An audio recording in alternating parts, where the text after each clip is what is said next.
What's up, everybody? Welcome to another episode of Yala, your thrice weekly podcast where we talk about the hottest news with a touch of what, man? Good old humor. Good old humor. What was an energetic jingle, Terrence? Yeah, You feeling energized today, is it? like announcing the arrival of America in the Far East. In the Far East. Basically, like Nancy Pelosi landed in Taiwan last night, and it's been dominating news headlines. Not that we're here to talk about it, but it's just something everyone is buzzing about. It's like a drama. It's like a TV show, man. My friends sending me updates and all that kind of stuff in WhatsApp groups, tracking the plane. I think it's probably the most tracked plane over the past 24 hours or something. Yeah, and a lot of questions are they starting World War III with this visit basically? Well, you got World War III vibes. Maybe like 6 months down the road, people will be listening to us joking about it. They'll be like, these fucking idiots. Yeah, no idea what the hell was coming. As they're seeking refuge in another country. Yeah, Okay. Too close. It's not time to joke about this kind of thing. Yeah, that's right, Terrence. Don't go so dark lah. Yeah. This is a light-hearted banter before we start the serious stuff now. Yeah, there are Singaporean personalities seeking refuge overseas also. Charles Yeo of the Reform Party, correct, is now seeking refuge in the UK. So there's all this going on around the world. Yeah. We're here doing a podcast talking about what we think would be interesting to you guys. Yeah, something that is interesting to us definitely, but you mentioned Nancy Pelosi and the whole swirl of news. It's nice to have days where there's almost too much to talk about. Right, it's too much to talk about. But we have distilled it. We have gone through our own democratic process to decide on two topics. But before we get into that, what would we like to say, Terrence? I'd like to say, if you like this podcast, please go to either Apple App Podcasts or Spotify and give it a good rating. Leave us a review as well, because that really helps, I think, the growth of the podcast, the visibility of the podcast to people not only in Singapore but around the world. Because if you see a podcast where you see 500 plus 5-star ratings, wouldn't you give it a listen? Wouldn't you give it a listen? And that's where we're at now, man. That's where we're at now. So give us some love. All right, cool. Now the first topic. Jump right into it. Yeah. So the first topic was something that's been brewing for a while, but the latest news is that the government will be taking over the running of the Sports Hub instead of what it currently is operating under, which is a PPL, a private partnership. Private public partner. PPP. PPP. Public. What the fuck is PPL? What's PPL? What are you thinking of? PPL is private. PPL is private pilot license. You're thinking of what? Like English Premier League? No, because there's a SHPL, which is the Sports Hub Private Limited. So it's a PPP, a private public partnership run by the SPHL. So it's a PPP run by the SPHL. Yeah, don't mix up your PLs. Yeah, correct. PPL, or the HLs. The two very important letters in the Singapore acronyms. Yeah, HL, Yes, cool. Yeah. So, it was something that was, when I say brewing for a while, because I think it was announced on June 10th that the government will be taking it back, right? But for some reason, the past few days, there's been a flurry of news. Is there anything? Yeah, because I think it was tabled in Parliament as Edwin Tong from... Oh, yes, correct. From Ministry of Communications, MCCY, which is Ministry of Community... something and youth, culture and youth, right? Yeah, culture, community, and youth, correct. Sports is under his charge. So I think a couple of questions were tabled in Parliament about this taking back of the ownership and the running of the Sports Hub. So that just for people who haven't been following this PPP and all of this all along, can we just do a layman discussion of it without all these damn acronyms? So basically, what has been happening is that in 2003, I believe, right, that they decided they wanted to revamp the entire Kallang Stadium area, right? Which included the beloved National Stadium, where people like you and me. Did you ever go and watch Malaysia Cup last time in the Kallang I Stadium? never saw it live, man. You never went live? There's Oh, one God, big damn. regret, man. Damn, I remember I watched Fucking Kallang Stadium. Singapore versus Sarawak, and John Hunter from Sarawak, he was the expatriate striker from playing for Sarawak, who was like the big guy, and he was very scary to the Singapore team. Yeah. And Singapore won? I think it was a draw, 1-1. That was the one time I went to watch. And he's amazing, right? Malaysia. 50,000 people. The atmosphere was awesome. The atmosphere was awesome. Yeah. But so it was, so that's why it is. Kallang Stadium has had a lot of beloved memories for, I won't say older, but Gen X and above Gen X, Singaporeans. Gen X. Yeah, correct. So that, plus the indoor stadium, plus the surrounding areas, they wanted it developed into the so-called Sports Hub, which now consists of the National Stadium, the OCBC Aquatic Centre, right, which is the swimming centre. Yeah. The indoor stadium, Kallang Wave Mall. and Kallang Wave Mall and all that. They wanted that whole area to be like the hub of sports, but they didn't want to do it as the government doing it, lah. They wanted they wanted to partially privatize it, a bit like how we used to do for our public transport, MRTs and all that, right? But what's interesting about this PPP? Can you just explain simply how this PPP was operating? Basically, there was a bunch of different entities that were brought together. And when I say a bunch of entities, from the construction entity, from the people to run the operations, from the people to manage the field, they were all brought together from the get-go.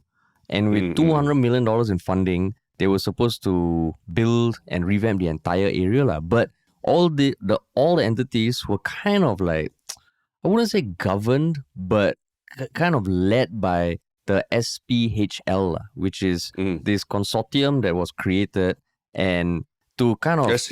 Sports Hub Private Limited, basically. Yeah, Sports Hub SHPL. Private Limited. SHPL, yeah. Sheeple, yeah. Sheeple. Let's call it Sheeple. Yeah. Exactly, quite a apt acronym. The Sheeple. Sheeple was created to basically bring everyone together, manage all their respective KPIs and be the kind of the entity that is the link between the government and all these private parties. So the two P's in the PPP, one side is the government, one side is this SPHL, which is powered by all these different entities that's under it. Yeah. So my understanding also, broadly speaking, don't harass me if I get the details wrong. But my understanding is that this SHPL would actually be they actually fronted the upfront cost of building the sports hub, to the tune of like 1.3 billion or something like that.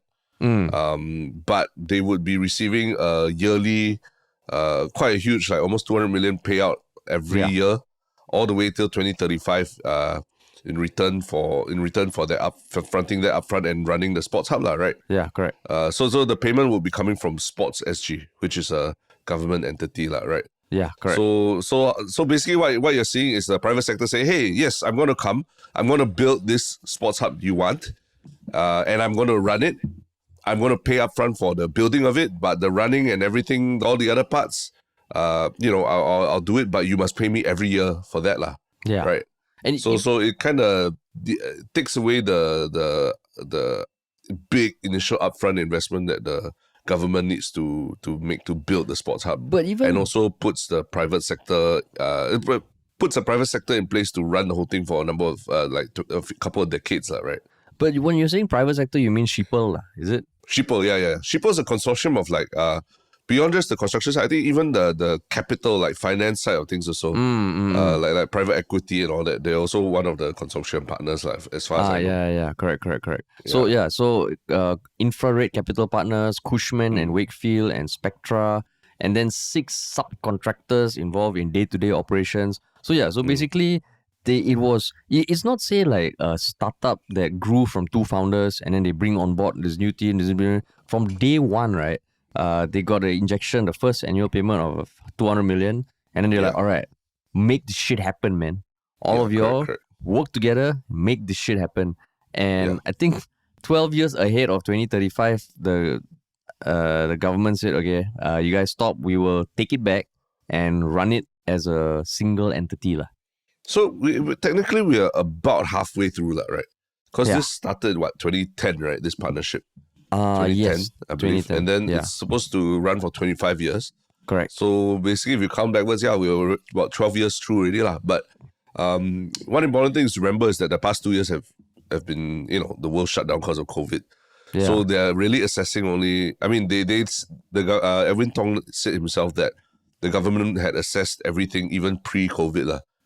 So I think those 10 years were a big. That first decade was the big measuring stick for the success of this Shipple entity lah. I mean, right before COVID in March 2020, the Sports Hub was slapped with a fine for not meeting standards. And that standards, one of the KPIs was the number of sporting event days at the National Stadium in Singapore Indoor Stadium. So right before COVID, they were already on thin ice. Then COVID come and just fucked everything up even more. So right now, just jumping ahead to the finishing line, but I think it's important to note also, the consequence of the government terminating this agreement and terminating this partnership is that they have to pay 2.3 billion, right? I think to the consortium.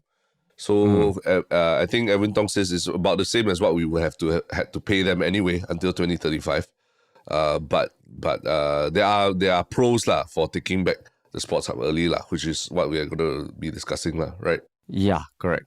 Yeah, essentially, if you pay 200 million for the next 15 years, to 193 million, it will work out to that amount lah.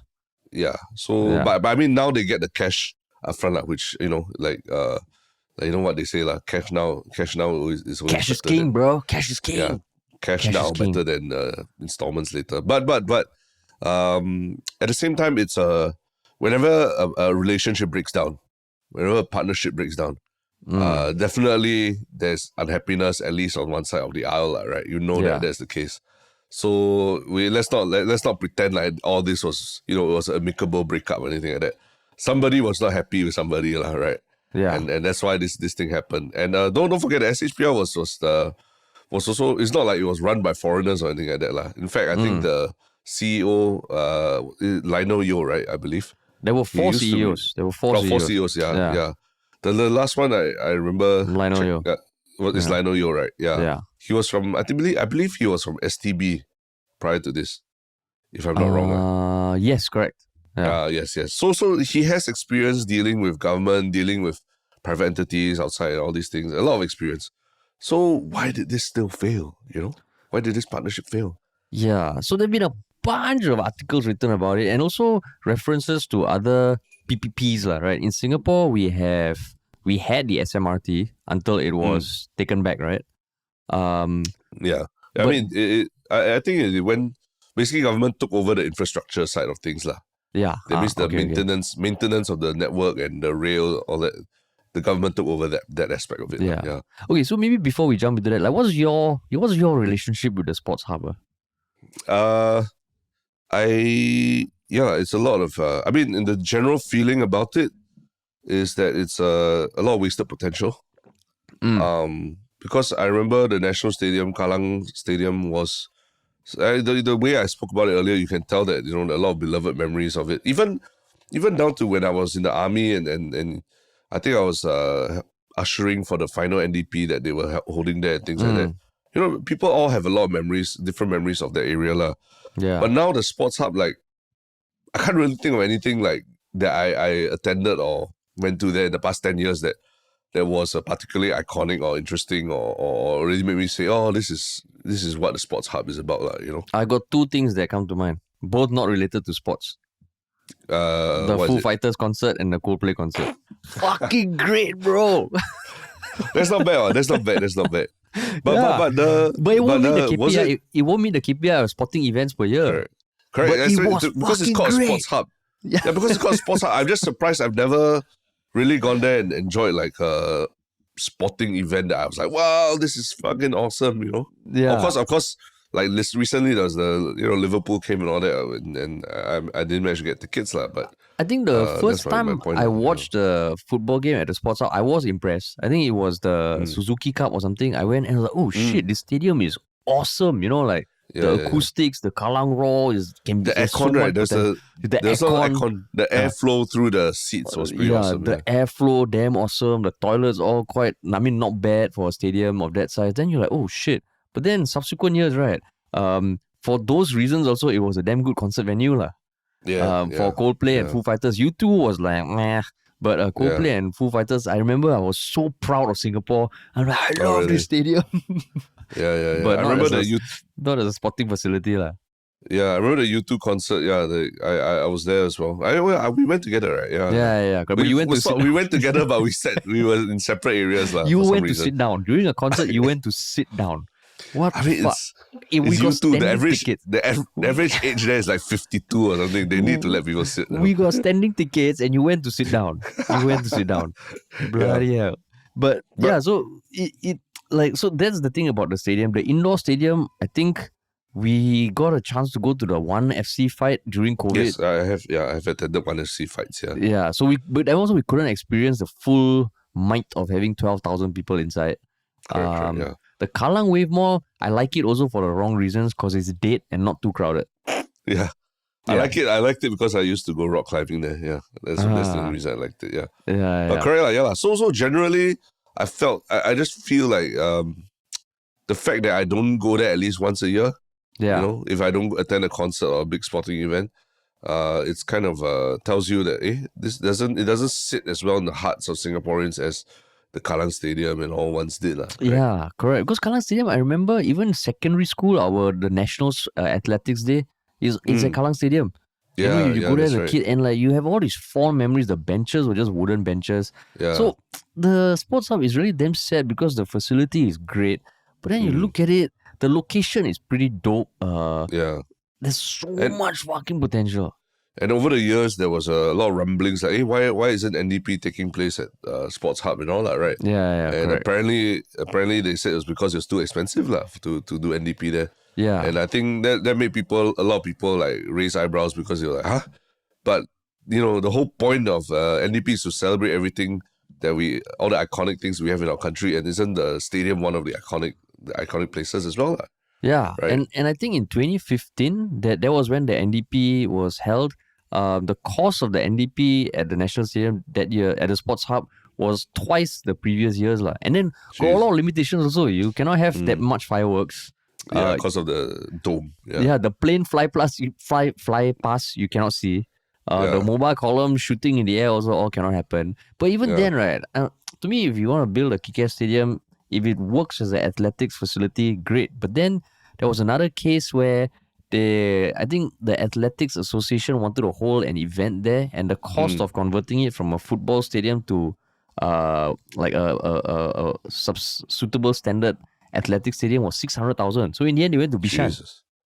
Yeah, that's actually crazy. So and then like there was a very in-depth article on Today, I think that talked a lot more about this, but where they spoke to insiders, ex-employees who chose to remain anonymous. It just feels like there were too many private entities involved, and then it became like everyone's kind of working on their own KPIs as they should. Yeah. But then it just became a nightmare. Like literally too many cooks spoiled the Sports Hub. Yeah. What do you think of the comment that it's so obvious if you get a private entity to run the Sports Hub, there's no way that they will care about like community events and school events, because at the end of the day it's just profit driven, right? Yeah, I don't agree with that. Because I think okay, so what you just described in this podcast, the emotional attachment to the National Stadium, right, is fucking powerful. And I think anyone who kind of has some semblance of business understanding, would probably appreciate the fact that if people have an emotional attachment to something, you can commercialize it, not to sound like cutthroat or something, but there's so much potential in just being a space that people love. Yeah, that's right. Right. I agree, because let's say you get people there to watch a school football match or something like that. Yeah. They walk past Kallang Wave Mall, they see, there's a rock wall there.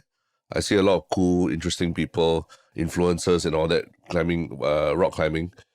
Shout out to Aaron Koo and Three Potatoes and all that, They do a lot of rock climbing out there. You see people like there are a lot of good-looking young people, and then you're like, oh, I want to hang out here more. Hang out with this Yeah. crowd of people.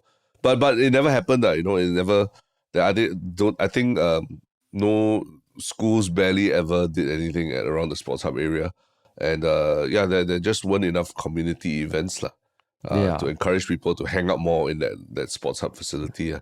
And then I was thinking but the PPP, given that it was proposed at some point, chances are you give the people behind it the benefit of the doubt that they did some research and there are probably some positive examples. And I found out that the desalination plant in Singapore works under a PPP model. That's right.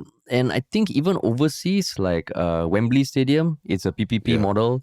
And you get successful PPPs around the world that are all run decently well. Yeah. But then if you just look at it deeper, I think one case that was made about why the desalination plant had higher odds of being successful is that it's very clear. You are supposed to generate X amount of liters of clean water per month or per day. For sports, right, where like between rugby sevens, the World Athletic Championship and all that, it's not just a clear cut, it's maybe a bit harder to quantify. And I think that's where, with all the different parties making up the consortium, some would benefit from some type of events, I'm sure. Yeah. And some wouldn't. But I mean, so I also disagree with the view that just because it's a private-public partnership that it will fail, right? But what I would probably add is that the KPIs, right? They talked about KPIs such as like number of sports days and the sense of community that you build around the place. I think, are those KPIs aligned with every single partner in the consortium? That's the difficult thing, right? Yeah. And if you can't get them aligned, it's you're bound to end up in this situation, which is failure of the partnership, because if some partners are just purely about profit and they don't see the longer, like what you say, the larger picture of building an emotional attachment to the Sports Hub, then it's bound to fail, because these things, the alignment of incentives is just so important in life. And the Singapore Flyer also, I think, is a PPP.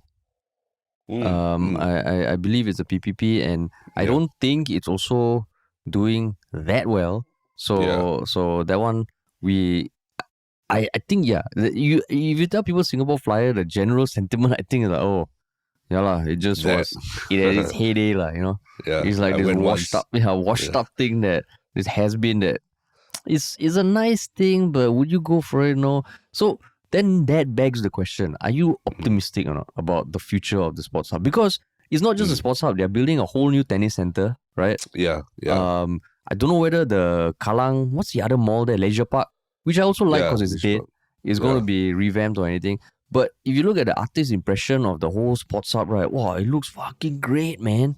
Yeah. I mean, of course, like we want to stand here and throw stones at the Singapore government, saying that this was a failure from the start. They didn't have the foresight. But to be honest, the fact that they've even made this bold decision, right, to terminate the partnership very publicly and everything. I think actually it's a very clear admission that they feel that this wasn't working and they want to rectify those issues, So to me, that is actually a positive, that they're willing to admit that, okay, this was this partnership is not working out, and let's take it back and relook everything and do it ourselves, So I'm actually glad that they're taking these steps rather than just let it drag on until 2035 when the place is still totally empty and still devoid of any sports events, big international sports events. Because you think about it, in the past 10 years, we've suddenly produced an Olympic gold swimmer. We've produced a world beater badminton player. And the Commonwealth sports, our table tennis team is, and some athletes have all been doing well. So we were actually coming to a point where people are saying, hey, Singapore sports, don't look down on athletes, don't look down on our capabilities and facilities, So it is time, maybe 2010 was a different time from 2022, and it's good that we acknowledge that the needs of the community, the needs of the sporting community are also different now, lah. And it's time to rectify whatever mistakes there have been. Of course, it's very costly. 2.3 billion at this point in time is not something to scoff at. But better that you bite the bullet and fix the problem now than wait another 13 years for it, lah. Yeah, true. But I mean, on the flip side, why there's a bit of me is like, I hope this turns out well, is just speaking from what we have seen in the media space, lah. There's been so much talk about making Singapore the media hub, coming up with like dedicated buildings to help content creators, Pixel Studios in One North and all that. And, the Southeast Asian production grant where Singapore filmmakers can work with filmmakers from other countries and get funding. But at the end of the day, right, unfortunately, it feels like it's well-intentioned, but it was more focused on the sparkly stuff than actually getting shit done, lah. And when I look at this artist impression of the Sports Hub, it looks so cool, but I hope the focus is not on making this damn sexy, damn slick, but not forgetting what makes a sport lah. You think about the National Stadium last time, there was no cover. It was wooden seats. Your ass hurts after that, but it was just something magical there, lah. Yeah, and the fact, like, sometimes when you get caught in the rain, whether it's during a concert and it's part of the experience, right? It's part of the experience. You see the athletes in the rain, and you see the artists or the singers also in the rain. Yeah. And you're wet, but you're happy, and just enjoy it as well, right? I remember Michael Jackson, the concert, correct. At Kallang Stadium. It was like hot and sweaty, and everybody was just. I think we waited almost 2 hours for Michael Jackson to appear, and when he appeared, like the whole stadium just erupted. I just remember those memories. Like, it was all crazy. the arms went up and all the sweat just percolated into everything, but it was amazing.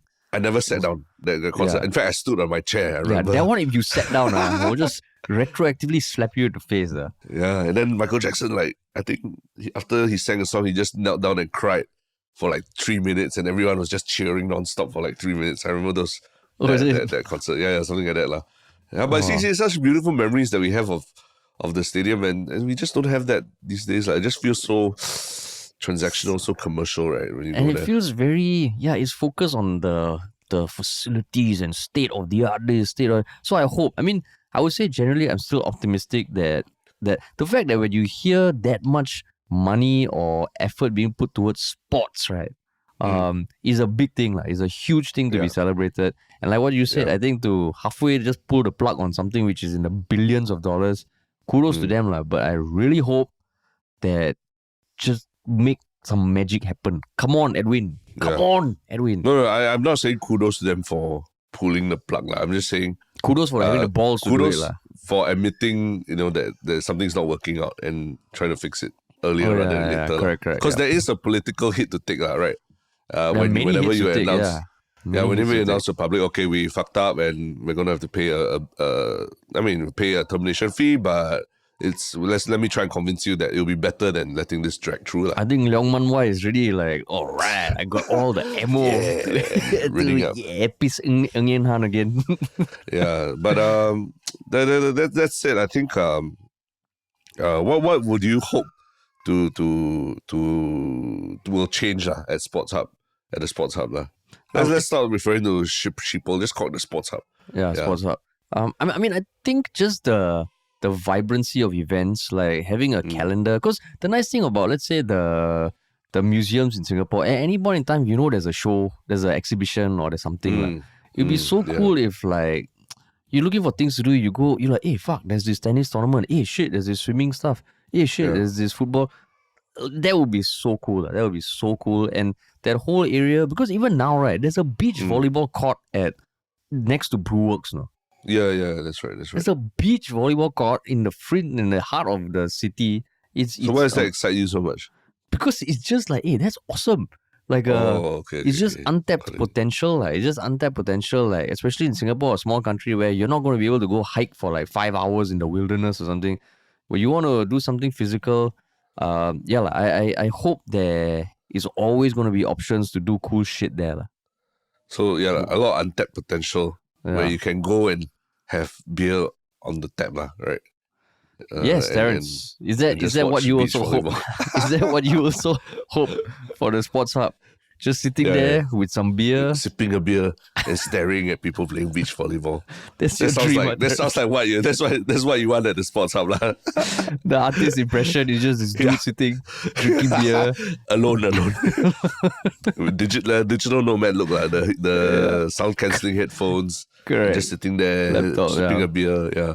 Beer. But no, I actually, like you, I actually want to like just walk into like sporting events. Let's say like some school, like, you know, whatever, netball or basketball competition, and then see it being held there, walk past and just stop and just watch a basketball game, you know, for like 10 minutes, 20 minutes, whatever.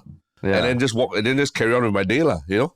That'd be so freaking awesome. Like now I feel like if I want to watch these things, I almost have to like, it's like you're almost a pedophile. You have to sneak into some stadium or some community center or some other stadium.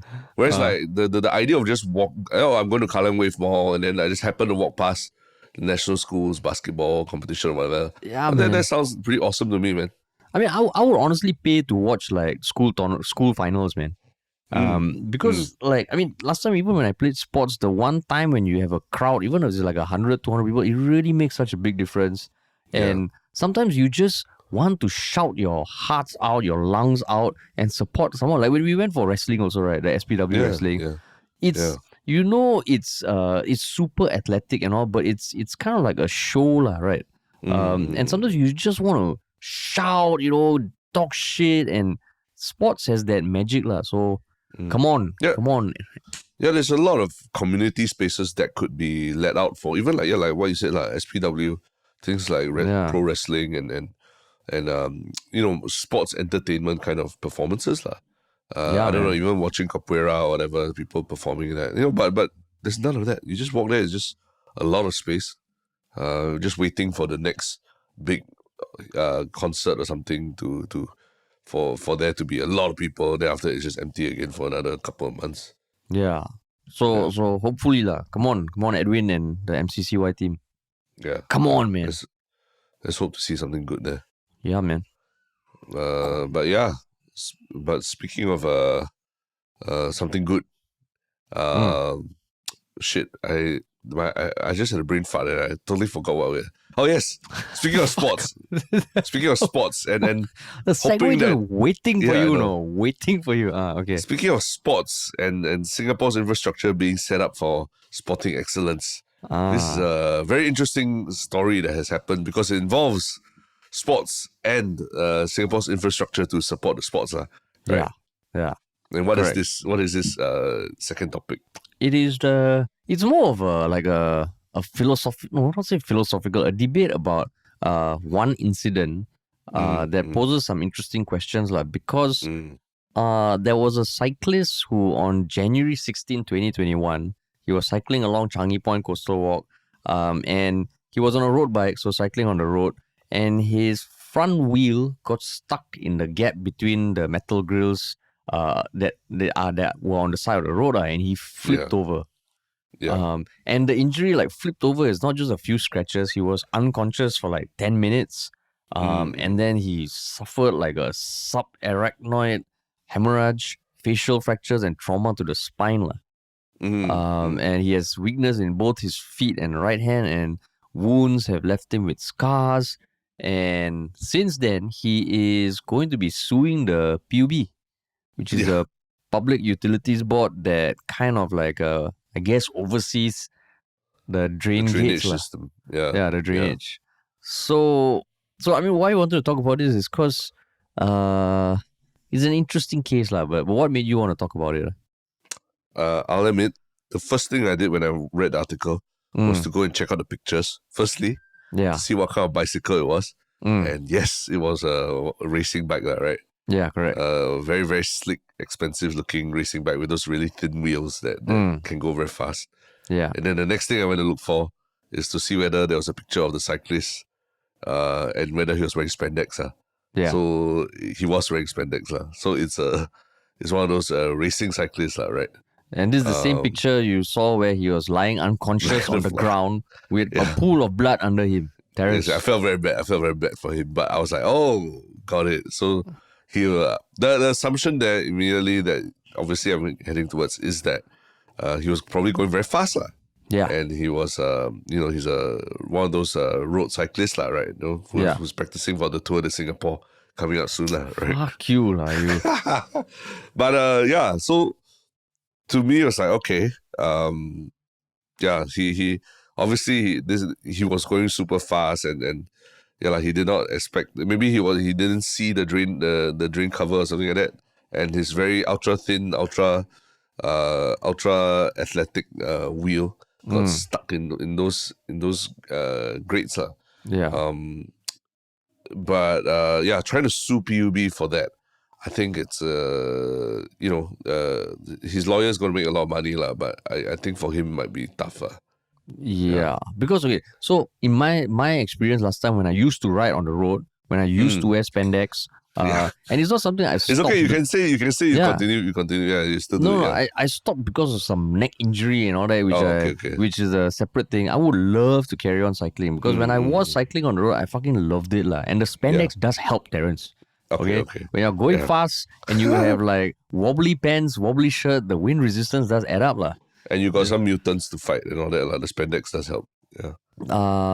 Sure. Is that a dead joke, Terrence? It's an X-Men joke. Yeah. Why spend? Oh, yes. Okay, Superhero spandex. Superhero spandex. Yeah. So I used to cycle on bikes like that, and I have gotten my tire stuck in a drain gate. But thankfully, I wasn't going super fast. I was at Sentosa, and it was, I think, not too long after I got my road bike. So I had not learned firsthand that that interaction between the tire and the almost perfect width of the drain gate is, it fucks the bicycle up lah. What happened was, because I wasn't going fast, the thing went in and my tire immediately got destroyed lah. It punctured. It punctured. Yeah, so I didn't flip over or anything, but you fall? I fell over to the side lah. Okay. But that was the first time I was like, oh shit. It really, no matter how fast or how slow you're going, if you fall in, the bike will come to a stop lah, and you'll flip. Yeah. Correct. Yep.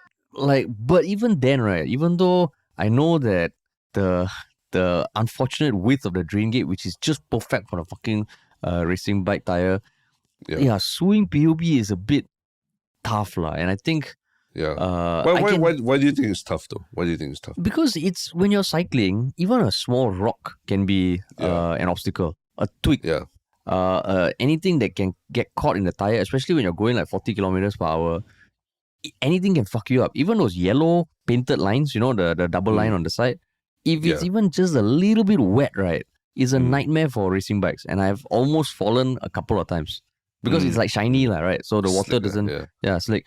But then that is part of the road lah. And like, if there's a rock, if there's a twig, if there's a bump, if there's a pothole, I think it's a tough case because to me, being on the road, you kind of need to accept that there will be shit on the road. And this drain being a feature that you know is there because there are many of them, you need to be careful about it lah. Yeah, because the thing I thought was that the thing I thought. What I thought was that did PUB screw up with the drain gate or something? Like, was it extra large or something like that? But from what I'm reading and understanding is that it's just the standard, just the standard drain gate lah. So he's basically suing PUB for the drain gate just being a certain width lah, right? Unless he has got some records to prove that maybe 50 years ago there was Terrence in a previous incarnation who had a vendetta against cyclists and decided to get drain gates that are just the perfect size to fuck over racing bikes. And he set up all these traps around Singapore, one of which I fell in, and one of which this guy unfortunately fell in. Yeah. Maybe he's suing based on that. Yeah, maybe he's suing based on that. If you can find the intent, then your lawyer deserves a Nobel Prize. It's too coincidental. The gap, honestly, is perfect for a racing bike. Like a mountain bike won't go in. Just a racing bike tire. But so here's my question. Just a racing bike tire.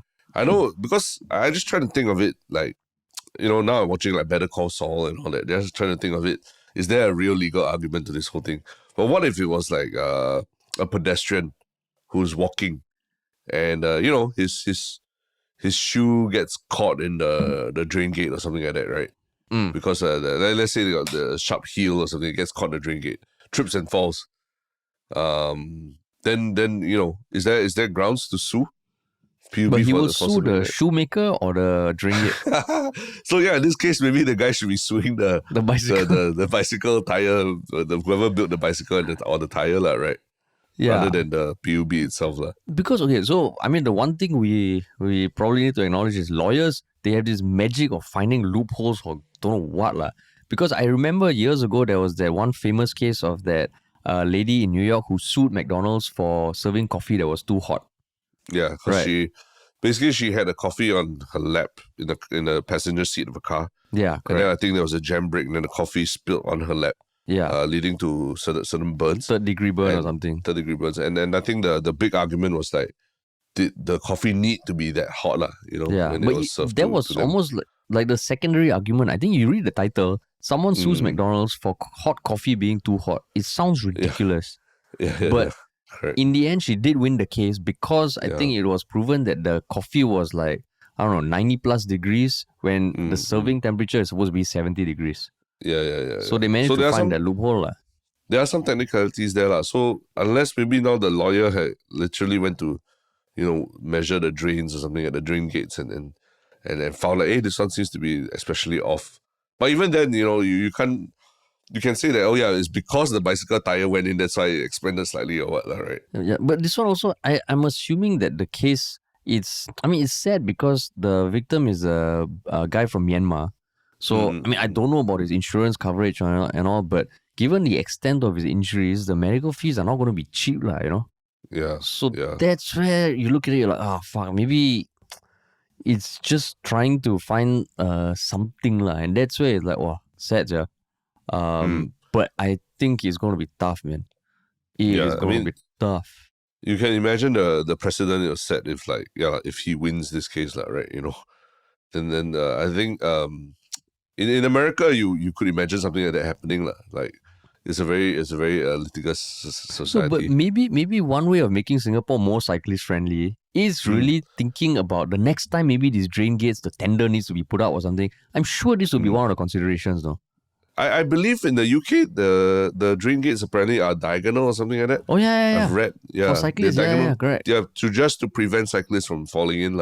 Yeah. So maybe if you're suing, you're basically suing the country of Singapore, saying you should change all your drain gates to diagonal rather than straight. And maybe we need cases like this to make a change or something. Because I remember last time when cycling, you will come across a lot of these drains. And if you are not careful, right, it's very easy to get screwed over. And sometimes you have to go out of your way. Yeah, you go diagonal. That's the way. If you're going towards some sort of long drain gate, you just go diagonal, you're totally fine. But if you don't go diagonal, then you get fucked. So maybe this is the case that's going to be the watershed moment. No? Next time you see any diagonal drains, it's this guy. Yeah, this guy was the guy who, affected change, right? Yeah. But yeah, the UK example is a good example because you want it to be cycling friendly. Have you cycled in the UK before? I cycled in the US. Okay. And were the drain gates also parallel or what? I don't think it was parallel. But I remember there was one time, because I got it off like Craigslist or something for like $100. Yeah. It was a damn shitty bike. It was like 20 years old. The brakes were almost non-existent. I mean, after a while, I knew that I need to brake like 20 meters ahead of time. But when a few of my friends tried cycling it, they said it was the worst cycling experience of their life. But for me, it was like, it was second nature. So one time I was speeding to class because I think I had 3 minutes to get to class.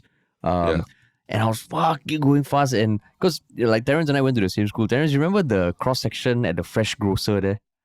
Yes. It's quite heavy footfall, right? So it was like 10 a.m. I was cycling and I knew I couldn't hit the light. So I braked. But just so happened, it went into a pothole and my bike locked and I flipped over, like full on flip, like one loop in the air and landed on my back.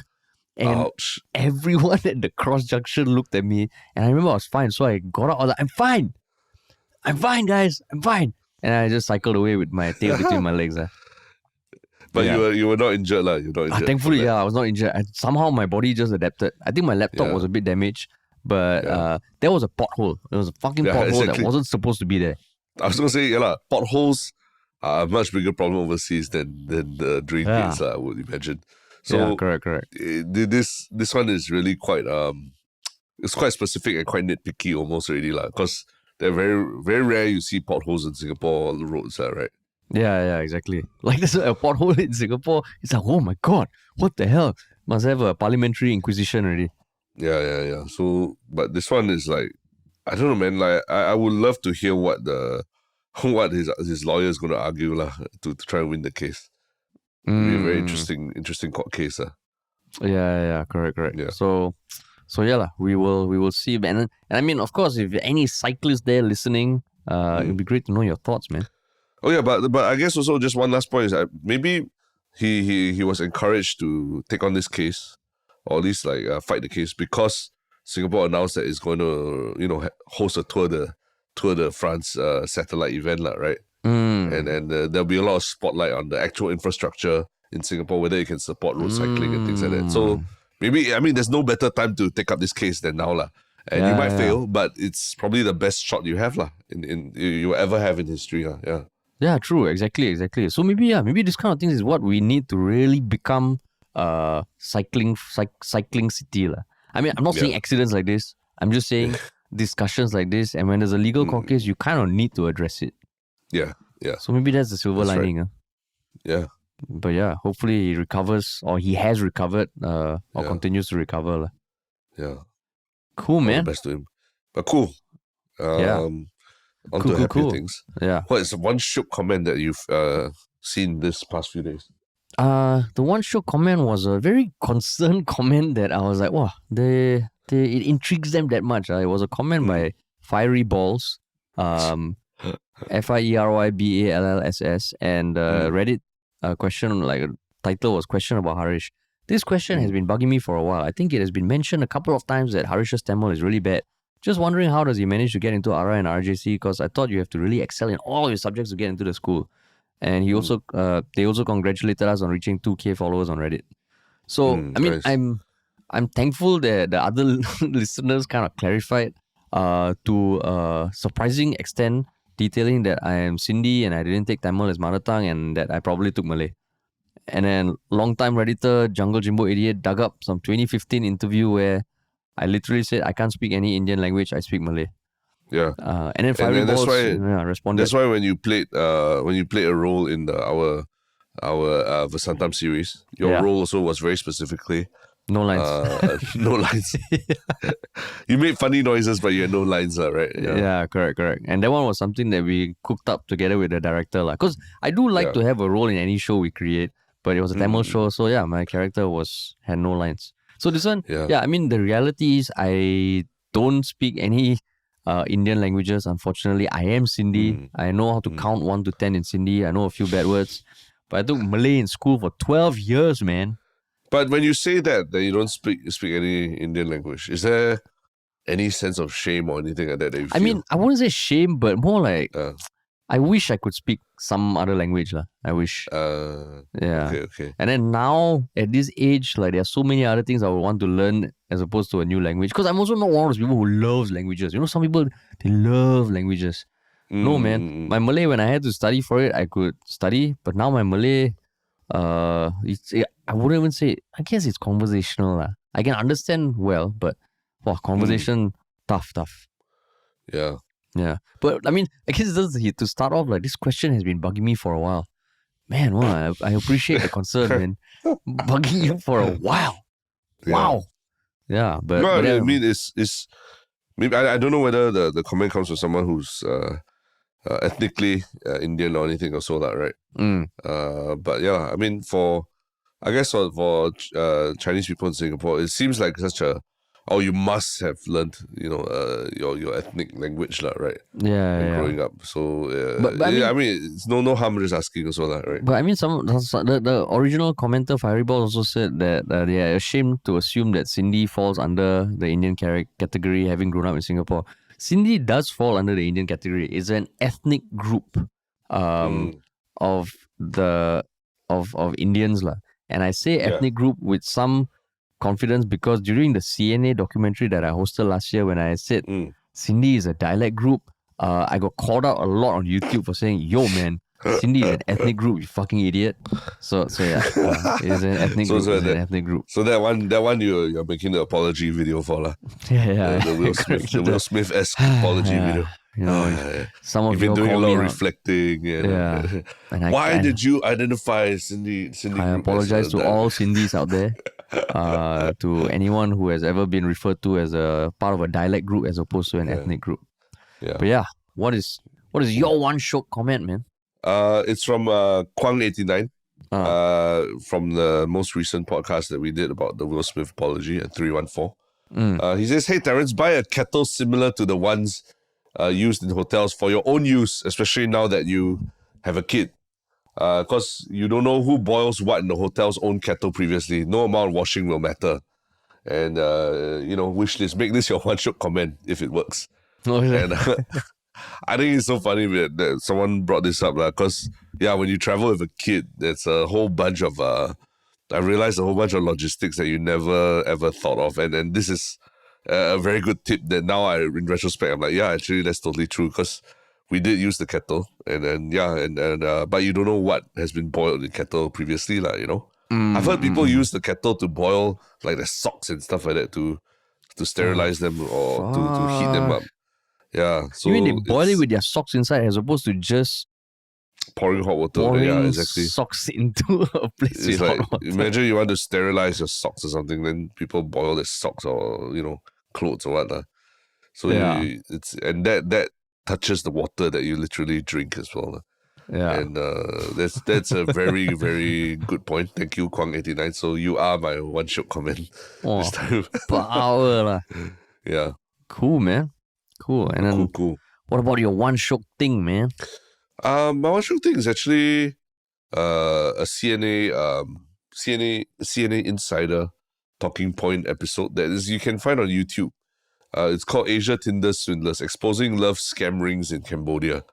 So it's actually, I think Diana Sir, the presenter, she actually goes to this part of Cambodia where a lot of love scam operations are, and these love scams are the ones that actually target Singaporean women. Supposedly a guy who befriends a woman online, and then a lot like the Netflix show Tinder Swindler. He builds up a persona of I got this I have this investment opportunity for you. He give me a small amount of money and I'll give you more money back. And then after that, as the victims start to give more money, then suddenly the person just stops contacting them lah. And it turns out that these are all like big scam rings running in Cambodia. And usually it's like the interesting thing I found is that it usually is like 4 or 5 different guys talking to one single female victim lah. And they take turns to do it. And there's a whole modus operandi. They go through classes to learn how to communicate with them. So yeah, it's all in the documentary. It's really interesting lah. So do check it out because I think it really tells you like the scam calls that you get on your phone, all that, they're not small operations. They're huge, big operations that are run by people who are even involved in crimes like human trafficking. So it's quite crazy that all this is happening in broad daylight in Cambodia. Shit. Just right, Singaporeans, we think that we're very savvy and we know the internet and all these things, but a lot of times because we are living in Singapore and we're so comfortable in a bubble, we let our guard down. And people use that against us lah. They try to take advantage of us because of that lah. So you have to be careful. Yeah. I see. Wow, interesting. CNA Insider, they do some good shit. There are good. The documentaries that CNA does are really they've had a good run recently. How about you? What is your one Shiok thing? My one Shiok thing is a podcast that I just started by Joe Rogan, which I haven't visited to for a long time. I'll listen to. It's because I was looking for a podcast and I said, let me see who are the guests he's gotten recently. And he got Mark Anderson, who is one of the tech gods in Silicon Valley. He's the founder of Andreessen Horowitz, which is one of the biggest VCs in the world. And his claim to fame was, I think in the 90s, he created the first web browser called Mosaic. Like he was one of the co-founders, and then it got bought, and he's been just at the forefront of tech for the longest time. So I was wondering, wait, like this is interesting with Joe Rogan. So I listened to it, and it's actually a very good listen because on one hand, you get one guy who is immersed in tech, but he's not full on like, Web3 crypto is the solution. They talk about religion, philosophy, and how, like, I think certain things he said that was quite interesting was that, now there's all this movement towards, we don't need religion anymore. But if you look at what makes a religion, the people who are hardcore Bitcoin hodlers, they also are a religion. The people who are anti-crypto, they are religion. The people who talk about how AI is going to come and there'll be a day where they kill all humans, it's almost like the apocalypse day, from the certain religions and all that. So it's not. And then Joe Rogan he's a damn good interviewer. He just asks these questions that you can imagine you also having. And recently, there was this Google engineer who was fired for saying that their AI has become sentient or something. Yes. So just talking about that, because I think a lot of people had that fear, myself included, that, oh shit, AI is going to fuck things up. And just talking about how, the guy said it became sentient because he asked the AI, are you human? And the AI responded, I am. It's just I don't have the same needs and wants. So that was, that's sentient. But Mark, Joe Rogan's guest, pointed out that that's not the best test, because you could conversely ask the computer, are you not human? And prove that you're not human, and can do the same thing. So a lot of these philosophical debates that are so interesting, and you don't have to listen to every word. You just leave it in the background. So I'm really enjoying it, man. When was this podcast? A couple of weeks ago, I think. Okay. Couple of weeks. So it's relatively fresh, relatively fresh. Yeah, I haven't listened to fully to a Joe Rogan for a long podcast time, right? in a while. Same. But I always excited when someone tells me, hey, this one's pretty good. Yeah, it's good. I like it. But yeah, man. Cool. Those links will be in the show notes as always. And yeah. Oh, and I guess we should almost confirm have a guest at the end of this week, and it's going to be someone. Yes. You all know one. You all know one. Yeah. We'll put some teasers up. Yeah. Cool, man. All Thanks for listening, everybody.